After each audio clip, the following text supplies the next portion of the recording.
Hey everybody, welcome back to Living Traditions Homestead. Well, it is kind of a wintry day out. It's cloudy, windy, it's been raining and misting. I think the word for it is crummy. It's definitely been crummy. So we're out here in the greenhouse today. We're going to talk with you about a couple things, and we figured we're not ready to be stuck in the house in front of the wood stove talking with you guys. We are going to be out in the greenhouse where it's at least semi-warm and we feel like we're still outside. So today's video is going to be just a little bit different than some of our other videos, but it's something that we think is really important. Now, before we go much further, I do want to say that I know right off the bat some of the comments that we're going to get on today's video. There's going to be people who accuse us of being fearmongers. There's going to be people who accuse us of trying to scare people into doing things. And I hope that if you wait until the end of this video, you'll change your mind about that and you'll see that that is not at all what we're trying to do.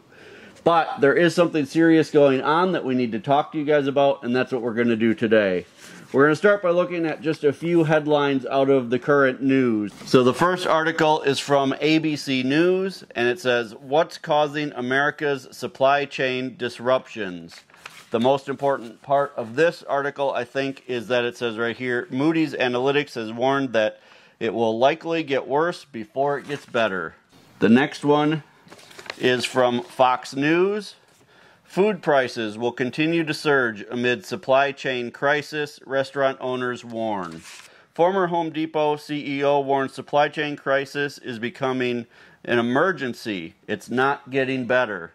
CBS News.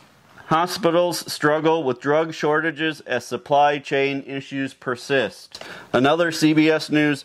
Farm equipment scarce and pricey. The John Deere strike has farmers worried. And finally, supply chain woes lead to an everything shortage. So everything is having a shortage right now. So today, that's what we want to talk to you about, is the supply chain issues going on, not only in the United States, but around the world, and what we are doing and what we think you could be doing to help shorten your supply chain.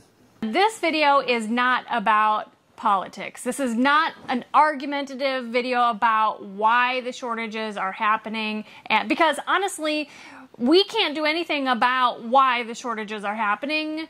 We can only do something about how we react to those shortages. Now you may be asking yourself, is it too late to get started? If the shortages are already happening, if shelves in the store are already starting to get scarce, is it too late?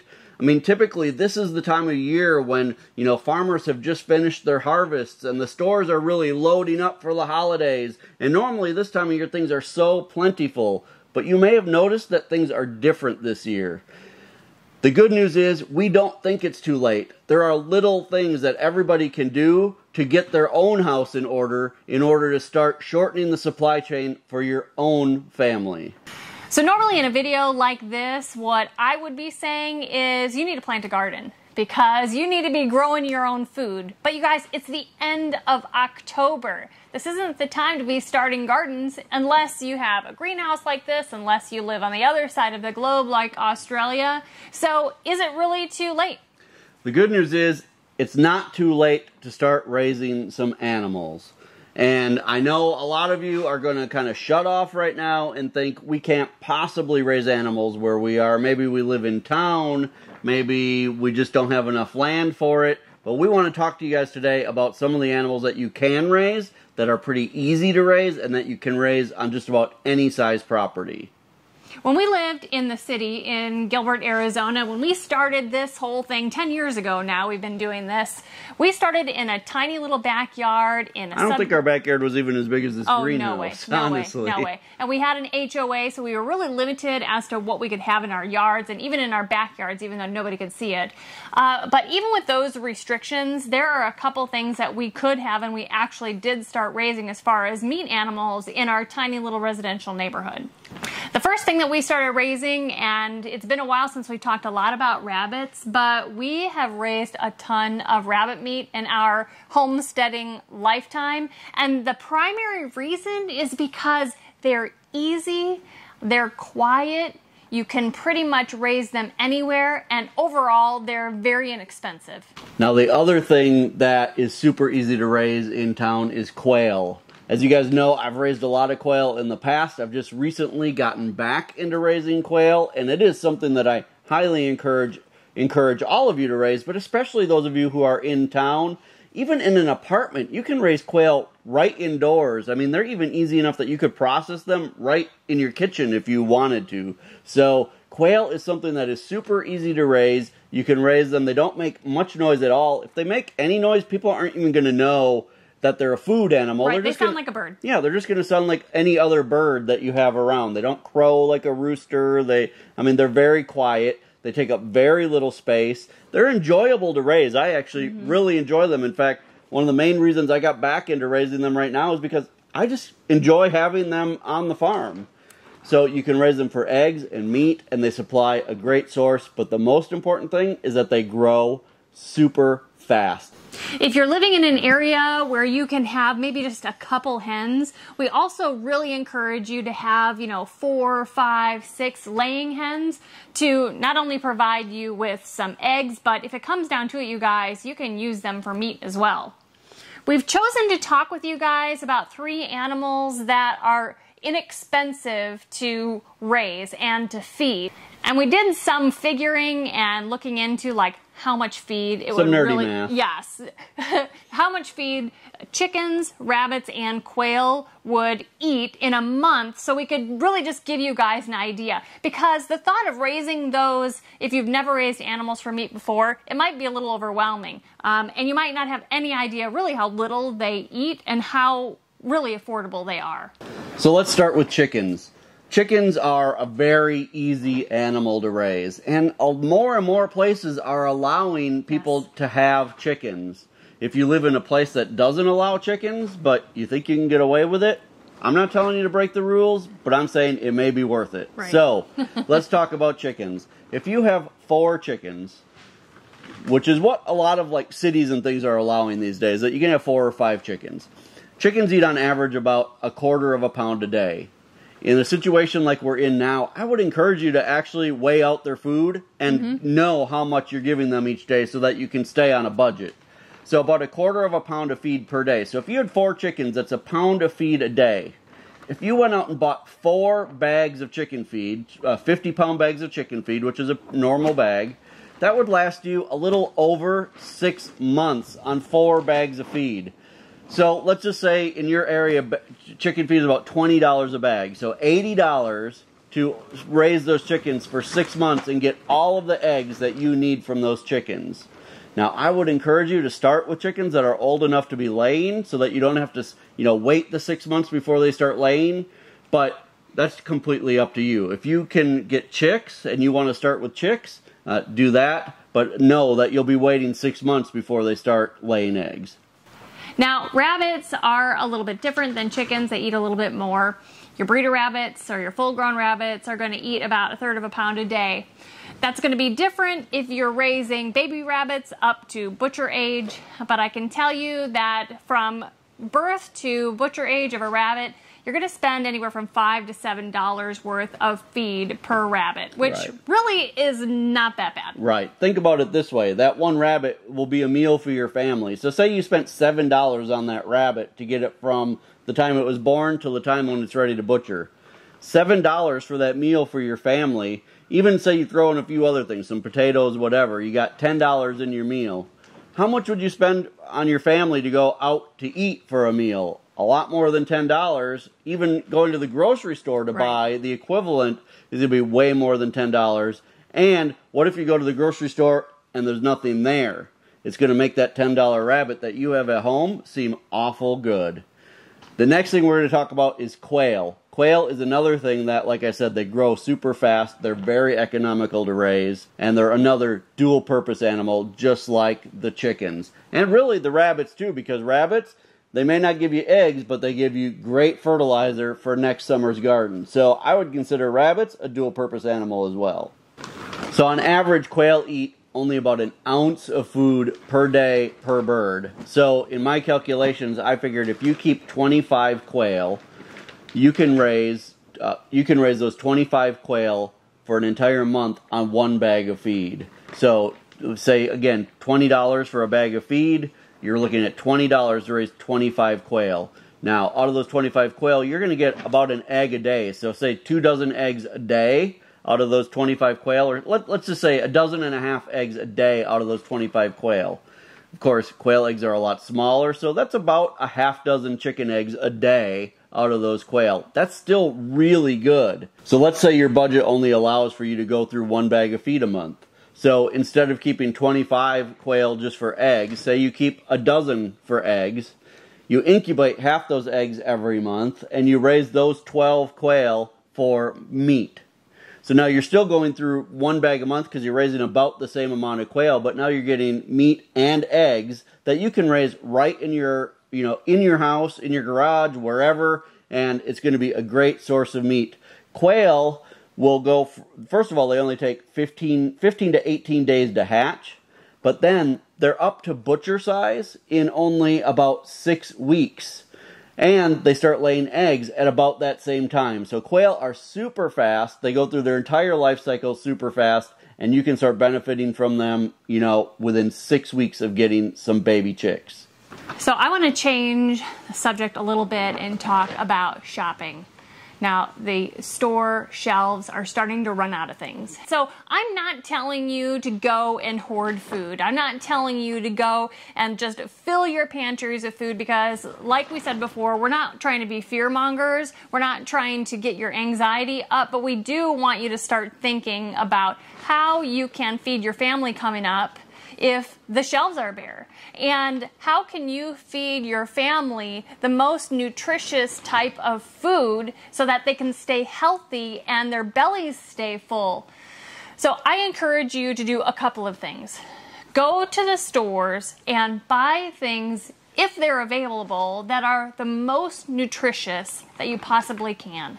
Buy nutrition over convenience. Buy bulk foods over single serving foods. There's a fantastic website out there that we've been talking about for years called Azure Standard. You order online, and once a month they make a delivery to a place in your community, and everybody gets together. Shows up. Yeah, everybody gets together to unload the semi. You take your things home, and a lot of that is bulk purchasing. Now, right now, things are starting to get expensive. Food is starting to get expensive, but we shouldn't be focusing on that because today they might be a little bit more expensive than yesterday, but we have no idea what that's going to be like in a week, a month, or a year, or if those things are even available. So I encourage you, like I said, to buy nutritious food. Buy food in bulk that you can. Stay away from fast food that you can just buy ready-made in the store, and start buying ingredients so that you can make food at home. Now, along the lines of growing, we don't want to just tell you to go to the store because obviously the whole point of this video is to talk about how the stores are running out of things. You guys, now is the most important time. Now it's more important than ever for you to connect with local farmers and growers and support local agriculture. There's nothing better to shorten the supply chain than to get things that are raised right in your local community.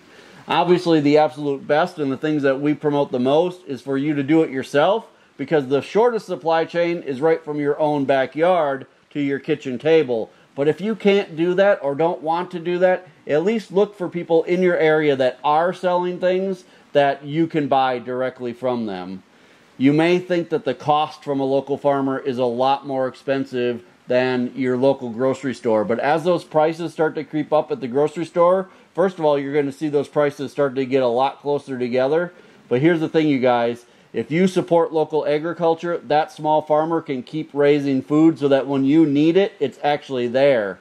If that grocery store just stops selling stuff, but you haven't been supporting local agriculture, there may become a time when the store doesn't have it and your local farmer doesn't have it, and then we're going to be in a lot of trouble. So we've been talking a lot about things that you all can do. We want to talk with you and explain to you all what we are doing to help shorten even our supply chain. Right, because we already do a lot for ourselves, as you guys know, but there's always improvements that can be made. So there have been several things that just in the last few weeks we've decided to change here on our homestead.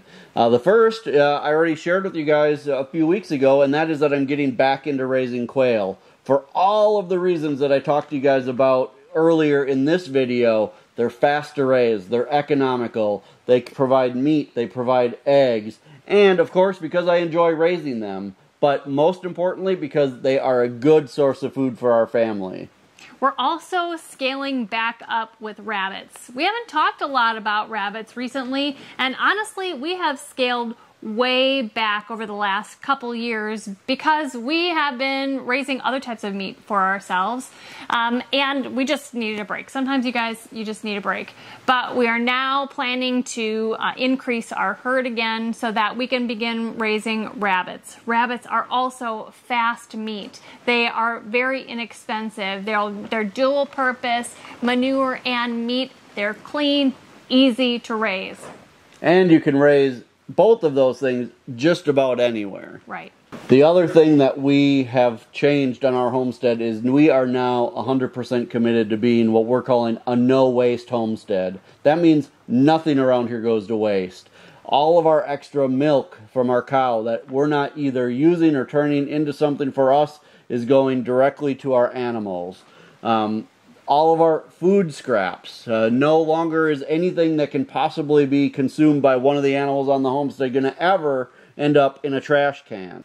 While we do compost, one thing that we need to really concentrate on is decreasing our reliance on the feed store. We will need to continue buying animal feed from the feed store, but if we can decrease our dependence on them by supplementing with extra anything that we have on the homestead, we are going to absolutely do that. One thing that all of this has been teaching us personally is that it's time for us to get back to kind of the basics of homesteading, some of those essential skills that we originally developed when we became homesteaders. Even though we now have a herd of beef cows and we have our dairy cows and we have a lot more land, we still need to focus on those basics. The things that got us excited about homesteading in the first place, which was raising healthy, nutritious food for our family. So in the future, you may see some of those kind of back to basics of homesteading videos coming as we kind of reintroduce our own homestead to those things. So you guys, the time for excuses is over. It's time to move from being the people who watch homesteading YouTube videos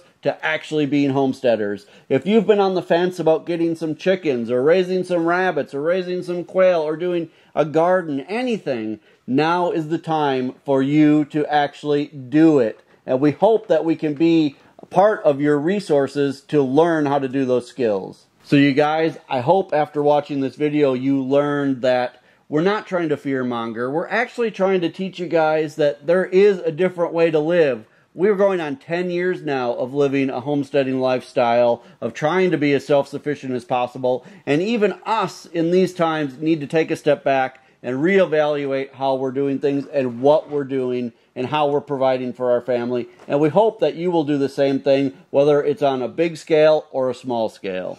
The one thing that I want to leave you all with in the times like this is for us all to be praying about the situation of our world, the situation of our country, our neighbors, our people in our church and our community. We just need to be praying for the situation that's going on. I hope that you got something positive out of this video. I hope that instead of seeing the negative in this situation, you're able to see the positive, and that maybe this will give you the encouragement to actually start doing something for yourself and for your family.